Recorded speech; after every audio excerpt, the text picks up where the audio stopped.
Hey everyone, welcome back to the vlog. This is vlog number 3. My name is Doshi. In this vlog, we'll be going to the bicycle casino playing the 5-5 no limit game where there's a minimum buy of 300 and a maximum buy of 1000. We get involved with a individual that loves to call. He's basically a calling station, and we get more than a few hands with him. So you'll see that and see how it turns out playing against him, or actually dueling out with him. In this vlog, it was basically a roller coaster session. It was up, down, down, up. Yeah, it was quite a battle, and you'll see the results. Other than that, enjoy the vlog, and we'll see you at the end. And last but not least, don't forget to subscribe and like and comment, and also hit the reminder bell because it'll help you remind when my vlogs come out. Thank you for your support and enjoy.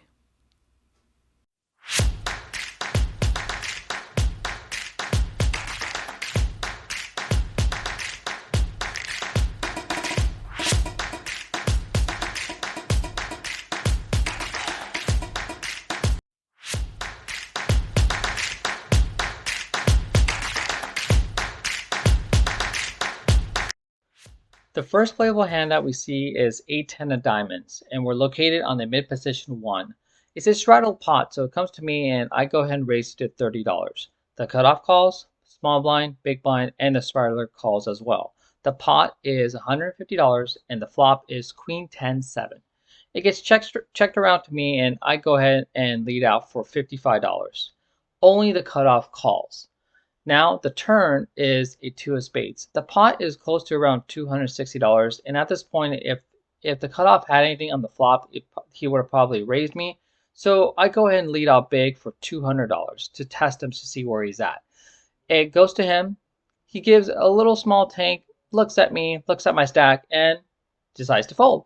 So we're at a great start, and move on to the next hand. The next hand we pick up is Ace Jack of Clubs on the small blind. It's a straddle pot, so under the gun plus 1 raises to $30. The button calls, and I consider 3-betting, but decide not to and just call. And the big blind calls, and the straddler calls as well. We go to the flop with $150, which is Ace Jack for all spades. It gets check around to Mr. Call Anything, and he bets out $25. Oh, let me introduce Mr. Call Anything. Well, this gentleman has been calling almost every hand pre-flop. If it's not an all-in, he will call a 3-bet. It's not a problem. So yeah, Mr. Call Anything bets out $25. Pretty tiny bet, and I really can't do much. Just call, basically. So I go ahead and call, and it's now heads up to Mr. Call Anything and myself. And the turn is a 5 of spades. So there is a 4-liner to a flush already, and the pot is currently $200. I go ahead and check it to him to see what kind of action he does, and he bets out small again. He bets out $35. Again, I really can't do much. I go ahead and call $35 to see if what the river is. If the river pairs up, hopefully it's my card that or ace or jack comes up on the river, or if something else comes up, I can consider making a move. The river is now a 4 of diamonds. The pot is currently $270, and I consider betting up, but I wanted to see what he does first. I go ahead and check it to him, and he bets out again, small, $50. Okay, it's back to me. Okay, so his name is Mr. Call Anything. So you guys know, when there's an opponent that basically calls anything, those are non-believers. And it's really hard to bluff non-believers. And so now I am pondering what to do, and I consider, well, I just go ahead and fold. Because of the fact that, like I said, he is a caller, and if I do decide to raise, I think he does have a flush. I don't know how high of a flush he has. I don't think he's a believer that I could represent a king high flush. So I go ahead and I go ahead and fold, and he luckily shows Queen 3 of spades. So he flopped it on the flop, and I doubt that he's going anywhere if I were to check raise him. So just for fun, guys, we're gonna keep a little tracker. We'll see how many times Mr. Calling Thing wins and myself. So currently right now, Mr. Calling Thing is up 1. Let's see if we can try to beat him. All right, moving forward. We have queen 9 offsuit on the cutoff, and we notice that Mr. Call Anything is on the straddle. So I go ahead and make it $30 because I want to get involved with him as much as I can. With no surprise, he does call. So currently the pot is $75. The flop is 9-6-4. The opponent checks, and I go ahead and bet off for $40. Again, he calls. The pot is now $150. The turn is a 7. At this point, he tells me that he hasn't looked. So now I'm for sure going to bet, and I want to punish him, and I squeeze out a little value as well. I bet out for 105. He looks at his cards, he looks at the board, and decides to call. Okay, the pot is now $360. Now I feel either he has a pair or a draw, and so now the river is an 8, which is one of the worst cards that I wanted to see because now any 5 or 10 makes a straight. He quickly reaches for chips and makes a bet of $350, which is a pot-sized bet almost, and this sucks. So he basically bets almost the pot and telling me that he either hit it straight or he's representing a pair or he's trying to bluff. Honestly, I didn't take that much because of the fact that he's a loose player and he's crazy, and so I decided to put in the call. He shows 7-10 offsuit, which makes a straight, and he wins. Sadly, he takes down another pot and another one for Mr. Call Anything. Okay, spoiler alert, guys. Mr. Call Anything gets involved again with us in this hand, so we pick up 9-10 of clubs on the gun +1. I raise it to $30, and yep, Mr. Call Anything calls, and now we're going heads up to a flop of 8-6-4. He checks, and since this hits his range more than mine, I go ahead and check it back, and on top of that, I want to avoid a check raise at this moment. The turn is a 10. Okay, I've hit my pair, and luckily he does bet out this time though. He bets out for $40. So I don't think much of his bet and go ahead and instantly raise it to $140. He also quickly calls. Now the pot is $350. The river is a 9. So I have 2 pair now, and he goes ahead and checks again. And so I do see there is a possibility of a straight, but again, I don't think much of it because of the fact that I feel that he probably has 1 pair at the most. And I go ahead and bet off for $150. If I get check raised, then I would immediately fold. There's no thinking about it.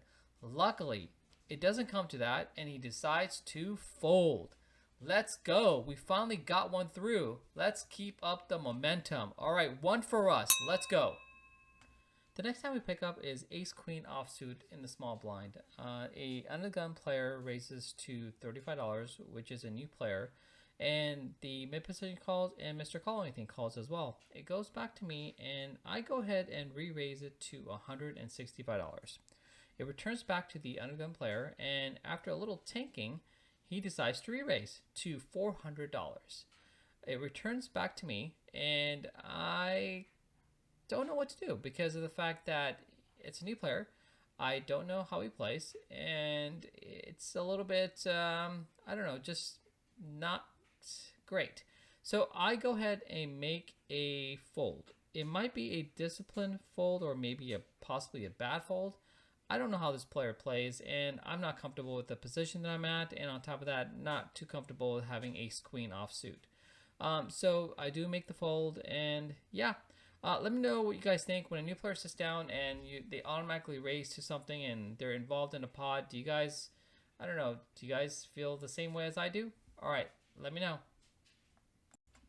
So we pick up a preview now. Pocket Kings under the gun +1. I go ahead and make it $40 to go. And yes, Mr. Call Anything calls me again. And we're heads up to a flop of 8-9-3. I go ahead and bet out for $60. Yep, and he calls. The turn is a 6. This is where I make a mistake. I check this time, and I don't know why I did that, and I just feel really silly about this because I know he will call anything, and I should have gotten more value out of it. But anyways, I do go ahead and check, and the river is a 3. I bet off for 160, expecting for him to call, but I know for a fact he might just fold. And yes, he does fold. But hey, on the bright side, one for our team. We pick up pocket sevens on the small blind, and a tighter player under the gun raises to $30. The cutoff calls, Mr. Call Anything calls, and I call as well. The pot is now $135. We go to a flop, which is deuce queen 4 with 2 hearts. I check, and the initial raiser bets out $65. The others fold, and I decide to call because I feel that he could be repping ace king or even smaller pairs like tens or jacks. And with this thought process, I plan to hopefully bet on the later streets to take down the pot. Now the pot is $265. The turn is a 6 of clubs. We both check. I feel more confident now that my hand is probably better, and my intentions are to bet out on the river depending on what comes. The river is a king of hearts. Yes, this does hit his range, although it is a heart, and I want to represent that I have hearts. And also, an overcard, this is an overcard, so if he does have tens of jacks, it's probably a scare card for him as well. So I go ahead and bet out for $150. And without much thinking, he folds. Nice. We take down a pot with a semi-bluff. We directly move our seats on the left of Mr. Call Anything because of the fact that if he does make a raise or anything for that matter, I want to be there right next to him to re-raise and isolate. On this particular hand, we pick up ace-jack offsuit on the cutoff. There are 2 limps, and then the mid-position player raises to $25. Mr. Call Anything calls, and I go ahead and 3-bet it to $65. Mid-position calls as well as Mr. Call Anything. We go to a flop of 8 jack queen, and the pot is now $235. It checks around to me, and I go ahead and bet out for $65. Only Mr. Call Anything calls. The pot is now $365, and the turn is a 7. I want to go ahead and pot control, and it goes check, check. The river now is a queen. It is less likely that he has a queen, and by me checking on the turn, it also makes him think I don't have anything. So I go slightly big and bet out $200. He snap calls. Another win for the good guys. A few hands later, we pick up ace king on the small blind, and there is another gun raise of $30, and Mr. Call Anything raises big to $200. I tanked only because I'm concerned about the under the gun player, but ultimately, I can't get away from this hand and decide to re-raise to $530 to isolate against Mr. Call Anything. Under the gun luckily folds, and Mr. Call Anything goes all in for $435. The pot is now $920, and we are up against pocket sixes. The run out does not improve us, and we lose. Another win for Mr. Call Anything. At this point, I'm a little frustrated and start playing a little looser. I have 5-7 of spades on the straddle, and there's 2 limps, then the cutoff raises to $45. The big blind calls, and I call as well. The pot is now $150, and the flop is 7-10 queen with 1 spade. The flop gets checked around, and then the turn is a 9 of spades.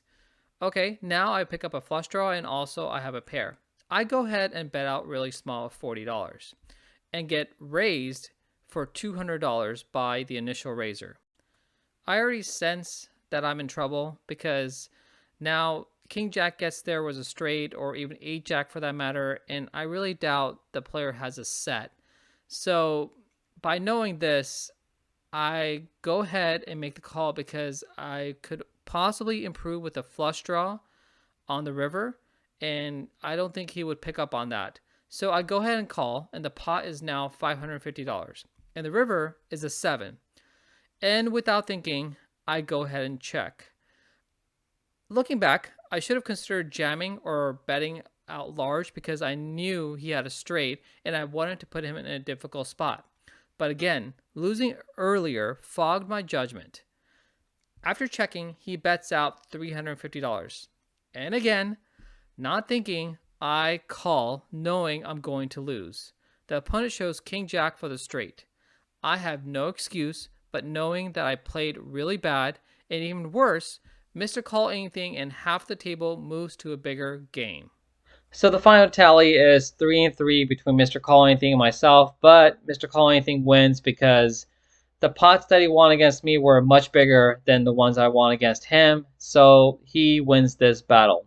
So as the table is basically breaking and the floor men are basically trying to get more players into the game, I go ahead and change seats, and then on top of that, get up and take a little break to compose myself and try to battle out with the stack that I have because I didn't want to rebuy. I only had about $300 to $400 left into my stack, so I just took a long break, recomposed, and tried to settle back in for another couple of hours of play.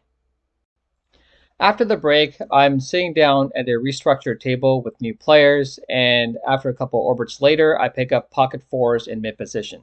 It's a straddle pot, and then there's one limper, and I go ahead and raise it to $40. The big blind calls, the straddler calls, and the limper calls as well. We go to a flop of Queen Jack 8, which is rainbow. The everyone checks to me, and I go ahead and check as well because the board is pretty coordinated, and I feel that it might have hit them more than me. So the turn, and I'm going to use the F word here, is freaking awesome. It's a four of diamonds. So the big blind checks and the straddler leads out for $40, and then the limper calls as well. We're not going to call. We're going to go ahead and raise. I make it $140 to go. The big blind folds, and then the straddler folds as well, but the limper decides to call. So we're going to a turn which is a queen of hearts. Now we have a full house, which is awesome, and the limper goes ahead and checks, and I push all in. There's nothing to think about here. And then a little bit of thought later, the limper folds. So we're on our way back, hopefully either breaking even or making a little profit. Let's go. A few hands later, we pick up ace queen of diamonds under the gun. I go ahead and make it $30.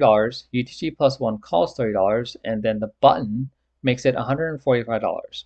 It returns back to me, and after a little tanking and also remembering that this particular player has been raising pre-flop pretty heavy with light holdings, and so with that said, I go ahead and make it $330. UTG plus one folds, and after a little thought, the button decides to call. We go to the flop, which is ace, king, 4. I have top pair and a great kicker. So I go ahead and go all in for $425. Now the button decides to tank, and he's basically caught because if he does have an ace with a lower kicker, I don't think he's going anywhere. And so he does decide to call the 425, and we go to a run out. The turn is an 8 and the river is a 10. We show our holding and we're good. So currently right now, I feel that we're, I think close to, not close to even, but we're losing a little bit and we're getting a little bit tired. It's late at night. So we go ahead and just cash out.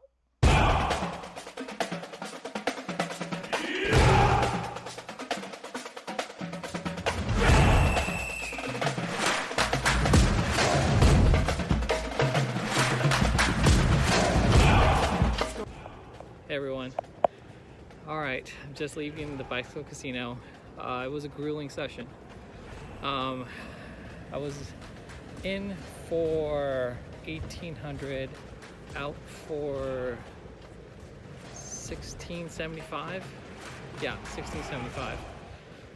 It was just couldn't get anything going, but I was down quite a bit, but luckily battled back and had a minimal loss. Losing $200 some odd was not that bad. I'm pretty happy with that, and I'll take it. So let's see what happens next time. All right, guys, subscribe, like, and comment. See you guys next time. Doshi out.